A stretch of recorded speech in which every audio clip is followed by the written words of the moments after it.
You experienced loss at 20 weeks of pregnancy, and you've been very open about that. We get asked a lot, what should managers do if they have a direct report that experiences that type of loss? I think the number one thing to do is follow their lead.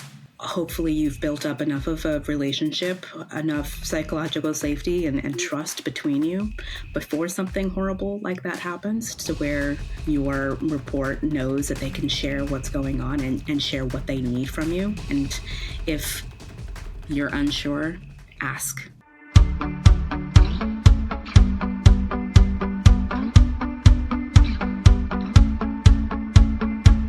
Hi, Cassandra. Thank you so much for joining me today on the False Tradeoff podcast in your final days before you welcome baby number 2.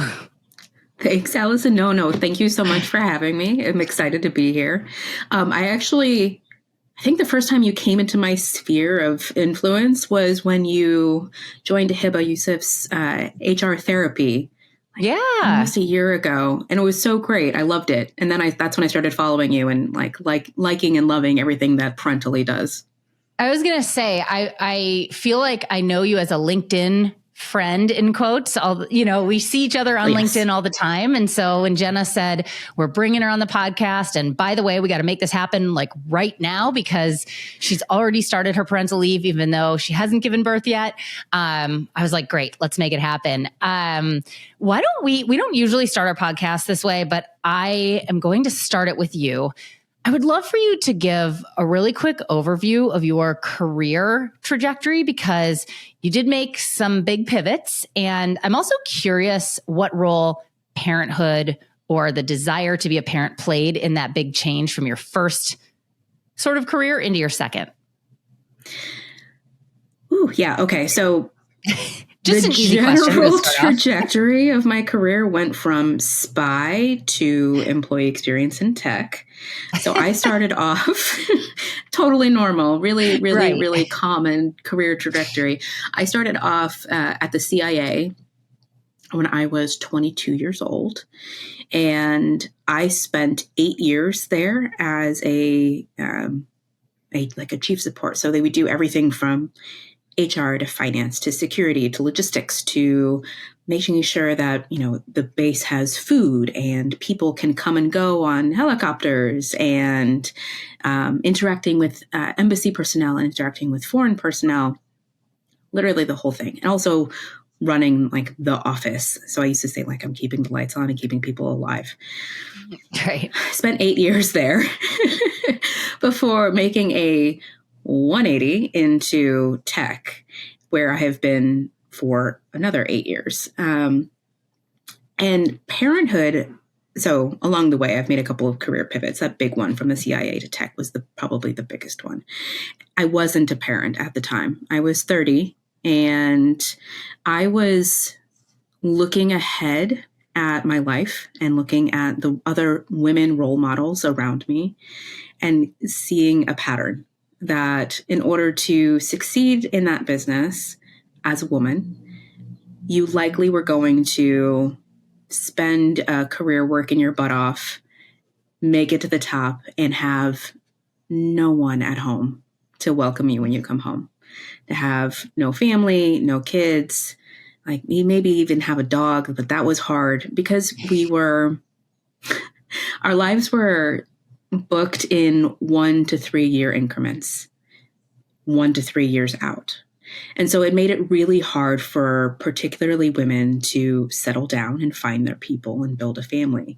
And so one of the 587 reasons that I left the CIA had a lot to do with the fact that at 30, I started looking backwards okay, there's a clock here. And if I want my life to look different than what I see around me, I need to be intentional about that. And I need to find a different path. I need to take back control of my life. And so I left and ropey-doped into tech, into kind of the perfect role for me, because communication and employee experience. And so my hashtag is make work suck less. And I like to say that is fueled by 15 years of rage moments with the government and with tech. And I love being able to use my really, really terrible experiences to support other people and help them make work suck less for them. That was my first career pivot. I was going to say, and so then what were the other career pivots? Was that once you joined the tech company? Yeah. So my latest career pivot actually happened with my first son in 2021. He'll be 3 when this one joins us in a few weeks. Nice. I really took that career transition, and I do look at parental leave as a career transition. Sometimes it's temporary, sometimes it's long-term, sometimes it's permanent. But I looked at it as a career transition and an opportunity to reassess what I wanted my career to look like, realign to what my professional goals were for like the new me, and then relaunch my career when I came back. So I worked really closely with an incredible manager and an incredible team at that time to take my 20 weeks of paid leave, another 8 weeks of ramp back time off with my kid, really leaning into being a mom. And then coming back and saying, okay, well, what do I actually want to do over the next few years? And relaunching into people leadership and building this incredible team and building out this function for this incredible team. And it was so amazing to have the support and the confidence from leadership and my manager and my team that I could do that, despite the fact that like half the meetings I was attending at the time, I had a kid attached to my boob. So there was that.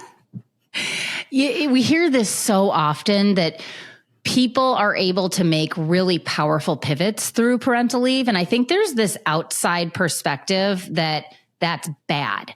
Because when we think of your role changing through parental leave, we automatically think of the bad way that that can happen. You get fired, you get demoted, you get layered, you get put in a role that's not as important. And I think that's what people think when we talk about roles changing through parental leave versus the positive side to that, which I think your story is a great example of that, which is no, if you have agency in your career and you're super intentional about that, you can actually use parental leave to your advantage to return into a better role. So change is not bad as long as it is aligned with your goals and what you need. Right. It's possible. And I call it the career glow up because for me, it truly was. And I'm trying to be intentional and create that same sort of glow up this time around. I am currently, as we sit here, I am day 2 of my parental leave. And I spent the past couple of months preparing not just a turnover document or finishing up projects, but truly thinking about, again, what do I want my career to look like when I return back to the workforce in 5 to 7 months? What do I want that to look like? Who do I want to be working for? What type of work do I want to be doing? What type of work do I not want to be doing anymore? I think that's a real important question to answer for yourself. And seeing how that I can position myself to make that happen. So are you about to pivot again? Or are you doing a little bit more of tweaking? Or will this be a big pivot? So that's a great question. I think I'm in a little pivot right now. What I did setting myself up to prepare to go on parental leave. This is a very long-term plan that I've set up for myself here. I actually in January moved over to a different team than the one that I had been on for a few years. My manager had departed the company, and so it was an opportunity for me to kind of reassess and realign right then and now, and moved over into a more stable team. And so stability important for me because I would prefer not to come back to just a total, Michael Bay explosion of my career and team. Right. I love being surrounded by people who are, supportive of me and my goals and what I can do and what I can bring to the table.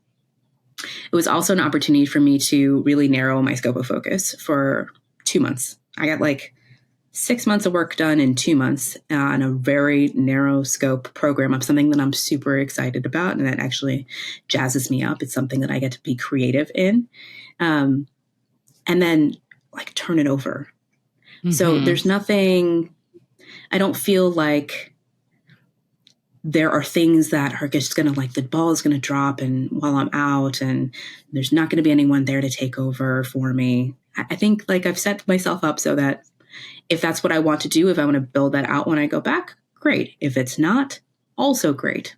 So I think I'm setting myself for, we'll see what it looks like when I return and what I'm feeling in the moment, because I definitely recall feeling very trepidatious with the first time around returning. I told my boss at the time, like, I'm like 50-50 gonna stay, 50-50 gonna leave. Really? I'm not sure yet. Oh yeah, I was really not sure if I was going to stay in the workforce, if I was going to take a long-term leave of absence and just be a mom for a couple of years. And I'm giving myself the space to have those feelings again if they pop up. It's so funny. I was running a training yesterday, and it's for a very high performance environment company, and very large company. And they had asked a question around how many people drop out of the workforce or, don't come back to work. They don't switch jobs. They stay at home. And I was like, that's so fascinating why they're even asking that question. One, I don't know the answer off the top of my head because there's some complicated data around that. But two, basically my advice to them was, don't even think about that. You're not on leave yet. You don't know what the feelings will be. And I think that story is a perfect example of that. And I see this over and over again, that you don't need to even tell people that before you go on leave, because you have no idea how you're going to feel. It was just such an interesting question of, it's like while they were preparing to go on leave, they were already thinking about that. And my advice was like, wait until you're in the moment. See how you feel then. And it sounds like that's the approach you're taking this time of, I'm just going to lean into these feelings and see what I want to come back to. Is that a fair statement? Into the uncertainty. No, absolutely. And it's like not even the uncertainty of what I'm going to be feeling. It's the uncertainty of what is this girl? What is this baby going to be like? What are her specific needs going to be? What is our bond going to be like? What else is going to be going on in our lives? Leading into this uncertainty of what your role or what your potential role might look like when you come back. I fully expect that things will be different. Probably not as different had I stayed on the previous team, but still different. And I'm okay with that. Like, we will figure it out when we get there. We'll cross that bridge when we need to. I want to pivot the conversation ever so slightly to talk a little bit about, you experienced loss at 20 weeks of pregnancy, and you've been very open about that. You've posted on LinkedIn, in your newsletter about that experience. Can you tell me about what that experience was like, working full time while going through such a traumatic experience? Yeah. So our second pregnancy, we were expecting another boy, and found out at our 20-week checkup that things were not good, and that he was perfectly happy inside me, but would not survive outside me. And so we had made the really just incredibly heartbreaking decision to terminate for medical reasons at 22 weeks. And I remember spending the first evening after getting that news researching my company's policies to understand what parental leave benefits were applicable to me in this scenario. Because I needed to know, I knew that I was not going to be able to handle going back to work immediately. And I needed to know how to set myself up, how to set my team up for while I was out, for whatever that absence was going to look like. And I was pleasantly surprised and so thankful to find that my company offered up to 10 weeks of my parental leave was applicable to a loss in the second or third trimester. And I think one of the things I need, like, people writing these employee handbooks and policies and leaders and CEOs to understand, is that a loss in the second and third trimester, the physical symptoms that, birthing parents, women experience are exactly the same as when you give birth to a live baby. There's there's bleeding, there's emotional changes, I spent a week with ice cold packs on my boobs, trying not to let my milk come in because it really, really wanted to, even though there was no baby to feed. And I spent 3 weeks out. I probably could have taken another 1 or 2. And what I wanted to get back to work, but I wanted to get back to work once I felt like I was mostly physically recovered. Emotionally, though, it took me a lot longer. And working through that and leading a team and working full time was probably one of the most challenging things that I've done. I needed a lot of support and understanding, especially early on, from my direct reports, who were incredible and understanding. And they made my first meeting back was a team meeting with them. And they're like, you don't need to say anything. We're just going to give you some updates of things that have happened and things that are going on. We don't need anything from you. We don't even need you to say anything or respond. We're just here to support you and let you know what's been going on. I had an incredible manager who handled all communication for me, because I was not capable of having any sort of discussion with anyone outside of my husband during that time. Mm-hmm. And I've definitely made use of resources and communities, both at work and outside of work, to get the mental health care that I needed to recover fully. We get asked a lot, what should managers do if they have a direct report that experiences that type of loss? I always struggle to answer that question. I'm curious if you have an answer to that. It's such a personal experience that I just struggle with the banner headline of what managers can do. So maybe if you have even guiding principles that you would be able to share. I think the number one thing to do is follow their lead. Hopefully you've built up enough of a relationship, enough psychological safety and trust between you before something horrible like that happens, to where your report knows that they can share what's going on and share what they need from you. For me, my manager, I actually did not talk to her myself. I asked my husband to call her because I couldn't. And she rolled with it. And I asked her to relay the news. I asked her to just tell my team, clear my calendar, and cover anything that needed to happen. That to me was the biggest amount of support that I needed. I just needed a buffer. But that was me. Yeah. So I think following the lead of the person whose support you're giving, I think that's the best thing that you can do. And if you're unsure, ask. You mentioned that the policy was really helpful, mental health benefits that the company provided. Are there other things at a company level, policy, benefit, that would have been helpful to you or were especially helpful that we haven't mentioned? So I think you can take up to the 10 weeks was an incredible benefit.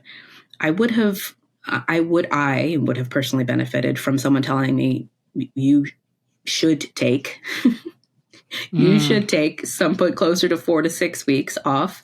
But the policy was written in a, I guess, vague and expansive way for a reason. But I would have benefited from someone saying it's expected that you take closer to the full amount of time.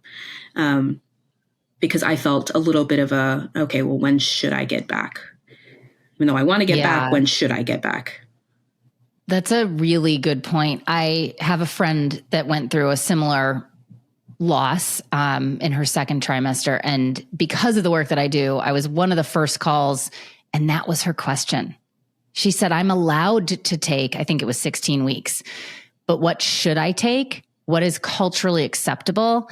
And I spent my time basically encouraging her to turn that off. I mean, but it's understandable. You want to know, what should I take? Both what do my coworkers expect, but also what do other people like? What is, and I think maybe this was coming from a place of what's the playbook? Like, I can imagine that you feel very lost in that moment. And so receiving some guidance, I think she felt very almost relieved when I answered that for her. And I said, you should take a lot. I mean, this is not like go take a week because you need to recover from the immediate impacts of labor. I mean, this is a much longer period of time that you need to take and you should take. And this is what we see other people do. And I think there was a relief there of that's what other people do. And so I'm okay. So that's a really interesting, I hadn't thought of it from the company's perspective of establishing this is what you should take, or even having managers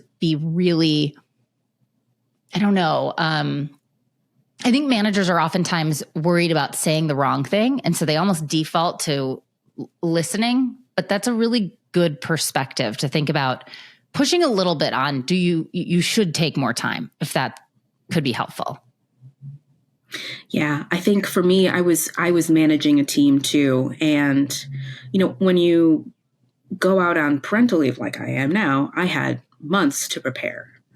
At the 20-week point, I had put my parental leave on the calendar, like for, the following February, but there was no time to prepare. There was no time to hand off anything. It was just one afternoon, I went to a doctor's appointment and then my team didn't hear from me for 3 weeks.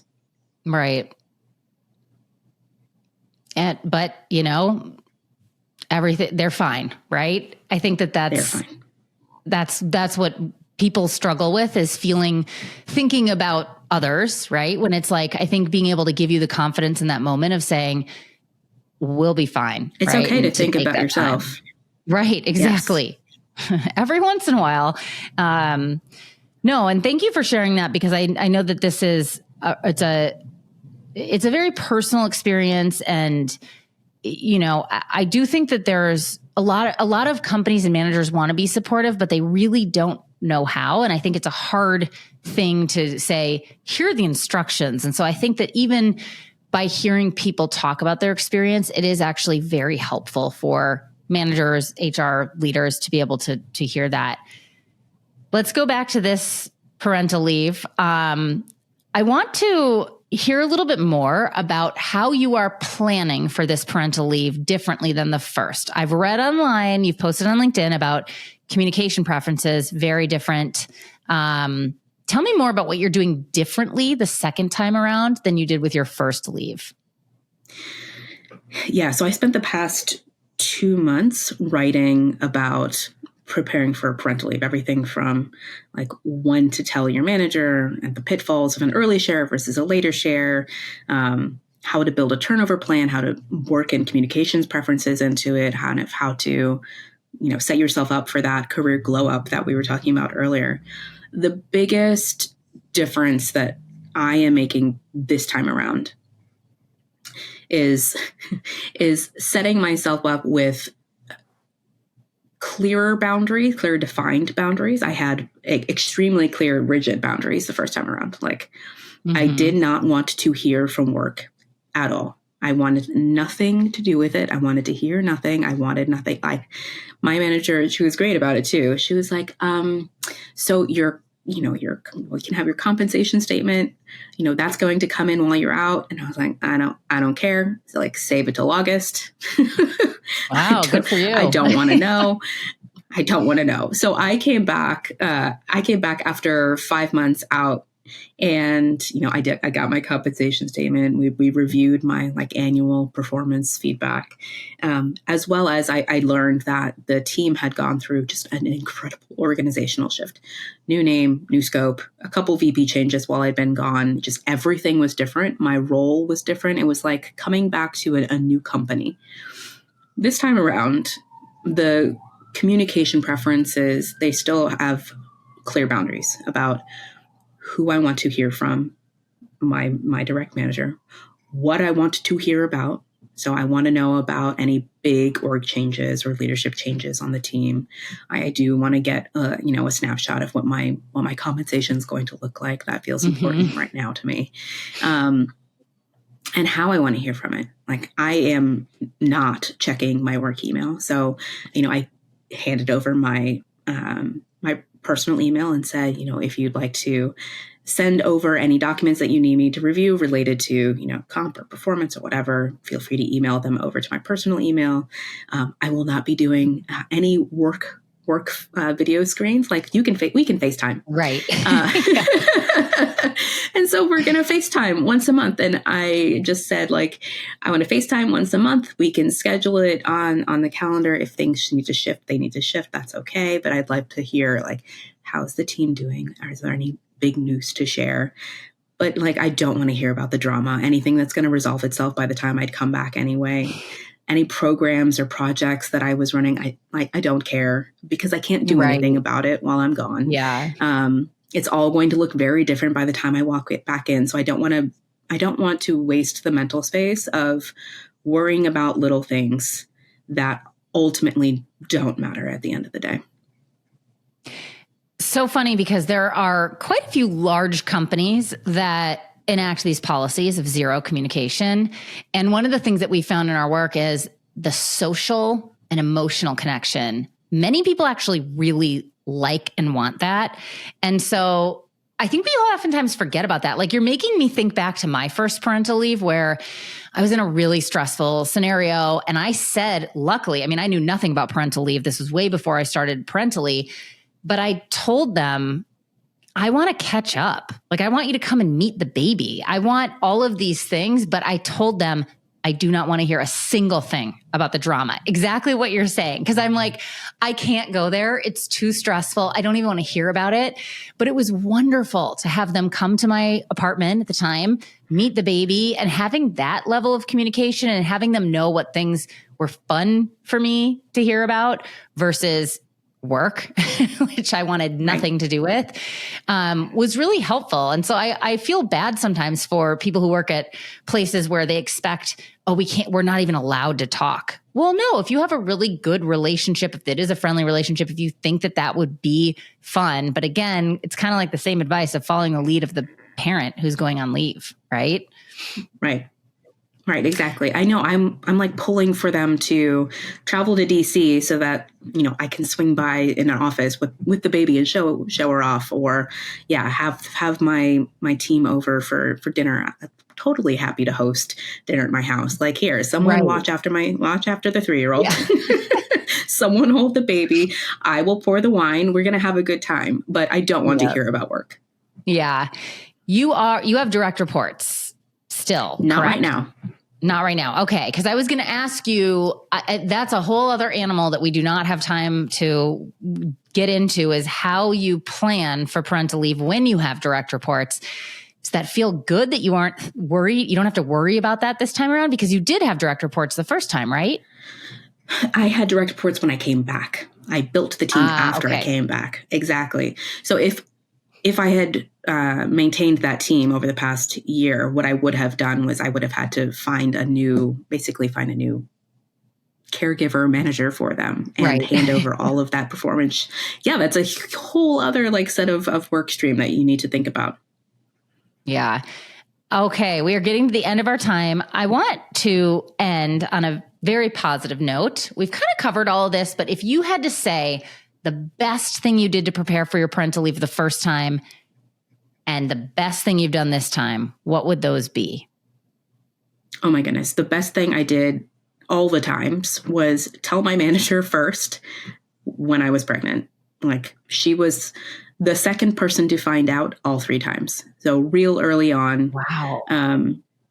It wasn't even preparing for parental leave that was so important for me. It was preparing for pregnancy in my late 30s, mid to late 30s. I needed a lot of support early on, especially that first trimester is just brutal. And having a supportive and understanding manager who will work with me on flexible work and flexible leave early on, like when I need a nap, my brain shuts down. Like, I can't keep my eyes open anymore. So having someone in my corner is like, yes, I got you. I understand. If you need a nap, go take a nap. If you need to go to a doctor's appointment, go to your doctor's appointment. So for me, one of the best things I did was sharing early and being just super transparent with the people around me about what was going on. This latest time, the sharing happened on a wider scale much later than it did the first time around, but still sharing super early with my manager was for sure the best thing for me. Well, thank you so much for being here when you're already on parental leave. I respect that so much. I should note the baby is not here. I would not ever allow someone in with a 2-day-old. So you're on parental leave, but still awaiting the birth of your child. Thank you so much for sharing all of this feedback. I think you speak so eloquently about parental leave prep and return to work, and have shared a lot of really valuable insights here. And so I'm just so thankful that you spent time with us here today. And we will link out. You write a phenomenal newsletter that I believe people can subscribe to via LinkedIn. Is that right? They can. Yeah, it's called Make Work Suck Less. Through LinkedIn. Yep. Oh, Make Work Suck Less. So we will link out to that. I have loved following your journey. And I can't wait to read more about your return to work eventually when you get to that point. But best of luck over the next few months. Thank you so much, Allison. Thank you for having me. I loved it. Thanks for listening to this episode of The False Tradeoff. Make sure to subscribe if you like what you heard, and give us a follow on LinkedIn to continue the conversation on all things working parenthood and parental leave. Is there a topic you'd love us to cover in a future episode? Drop us an email at hello@parentally.com. And if you're looking for support on preparing for parental leave, head over to www.parentally.com. We have checklists, guides, and other free resources to help you make the experience a little bit easier. That's PARENTALY.com.